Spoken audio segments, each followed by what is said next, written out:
আসসালামু আলাইকুম রহমতুল্লাহ। আশা করি সবাই ভালো আছেন। তো এখন যে দৃশ্যটা আপনাদেরকে দেখাইতেছি সেটা হলো বীজ সুপারি।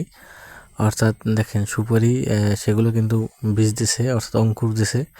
এগুলো আমি আবার লাগাবো এখন, এক জায়গায় সবগুলোই লাগাবো এবং এরপরে এখান থেকে উঠিয়ে আবার দূরে দূরে অর্থাৎ 2 হাত 3 হাত পর পর লাগাবো, যাতে একটা বাগান হয় আর কি।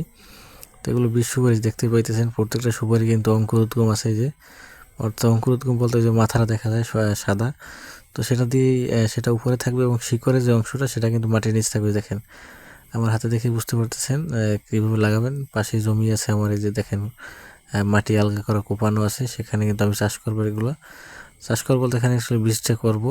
প্রথমে সুপারিটা দেখেন, এই যে উপরের অংশ সাদা লম্বা অংশ সেটা থাকবে উপরে, এবং যে শিকড়ালা অংশ সেই শিকড়ালা অংশ থাকবে কিন্তু মাটির নিচে। এবং সুপারিটা সম্পূর্ণ মাটি দিয়ে রেখে দেবো এবং এরপরে ঠিকঠাকভাবে পানি দিলে আশা করা যায় ইনশাল্লাহ 1 সপ্তাহ 10 দিনের ভিতরে এটা মোটামুটি 4 আঙ্গুল 6 আঙ্গুল হয়ে যাবে।